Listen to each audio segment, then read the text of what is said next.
Hi, this is my first.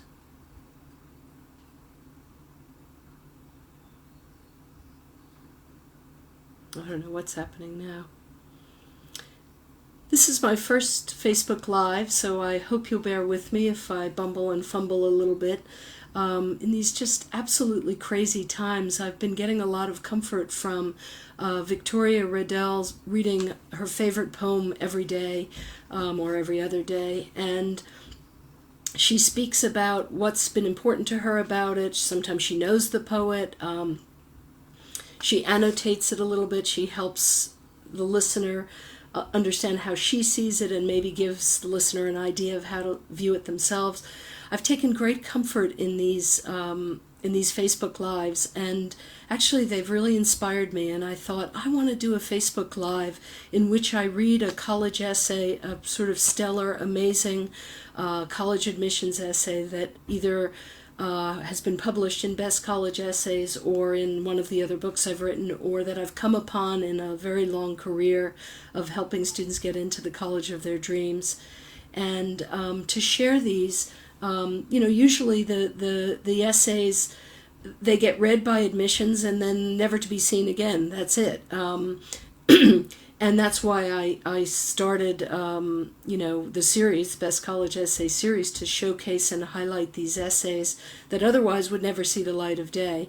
They're really beautiful, many of them, and I thought I would share the ones that I've found very moving and successful over the years, and maybe speak a little bit about why I think they're important, how they work, give some tips on using these as models, on how you might use this idea as an opening or a conclusion, or just kind of use these moments both to share the essays and to share my sense of my tips and ways to write them with as little anxiety as possible and as much flow and success.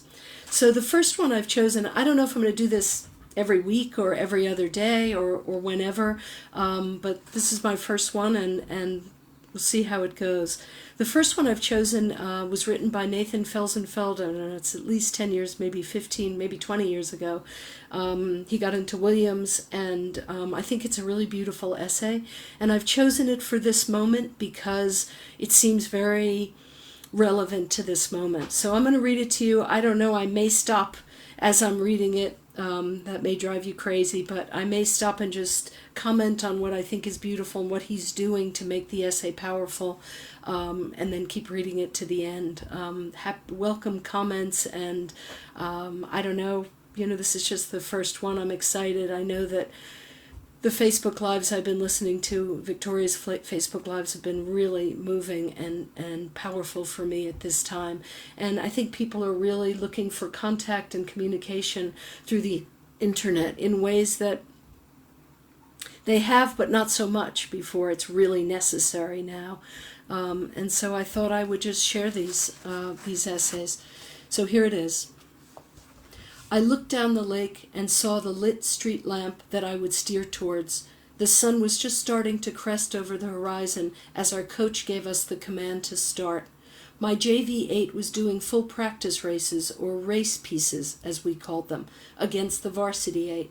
They were bigger, stronger, and faster, but on that cold morning we had heart, and we won, not because we were the best, but because we wanted it the most. And note, these are 17, 18-year-olds as they're looking towards their future. Jeff, one of my former coaches, used to scream "Carpe Diem" at us through his megaphone as his face turned red. That morning, my teammates and I seized the day. Part of my job during a race is to sense when the time is right to make a move, when we should spring, and when we should hold back to conserve our energy. There is a risk that I might be wrong. We might make our move and it won't work at all, and we'll have wasted our energy at the wrong time.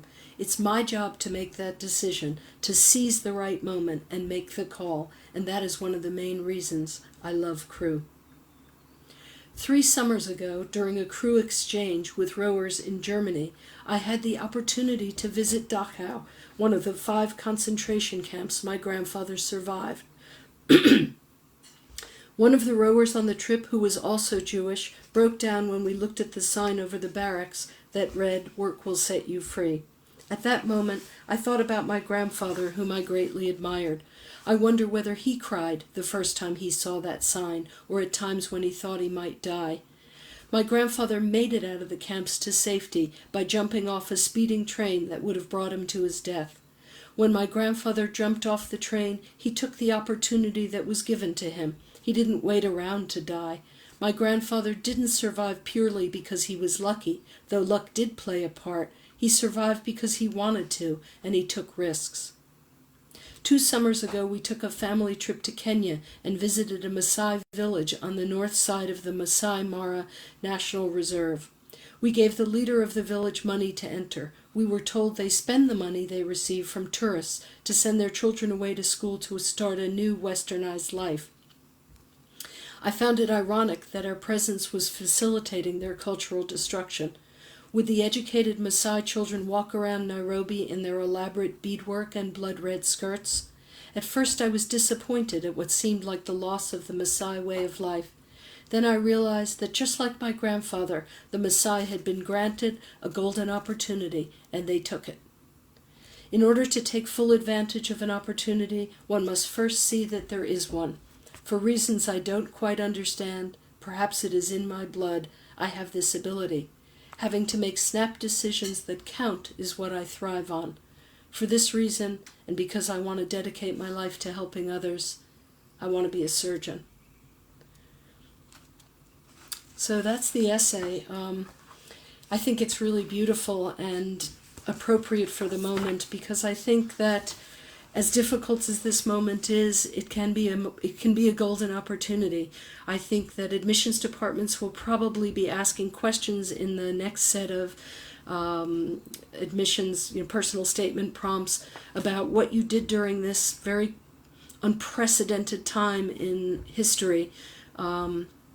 And I think what's interesting about this particular essay too is, first of all, it speaks about making use of the silver lining or the golden opportunity.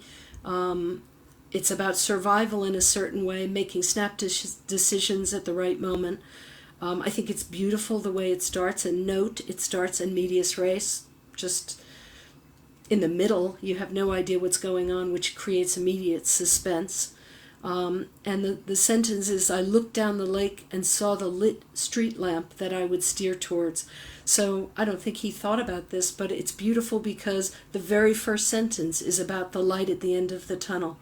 And then he goes on in a sort of montage way to tell 3 different stories about being a coxswain and making snap decisions for his team, his grandfather's taking the opportunity to jump, taking the risk to jump off the train, and then his reflection on giving money to the Maasai people so that they can send their kids to college or, live a, quote, westernized life, and his kind of ambivalence about that, but then realizing that, well, they're trying to make the best, trying to take that golden opportunity as well. And the surprise moment at the end in which he says, having to make snap decisions that count is what I thrive on.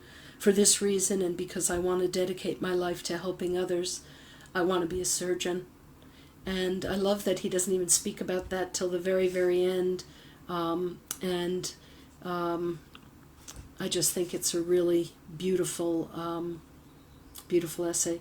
So I hope you've enjoyed it. I'm excited to pick out some more essays and read them to you and share the hearts, souls, and minds of high school juniors and seniors looking down towards the street lamp light, towards their future. It's been a pleasure.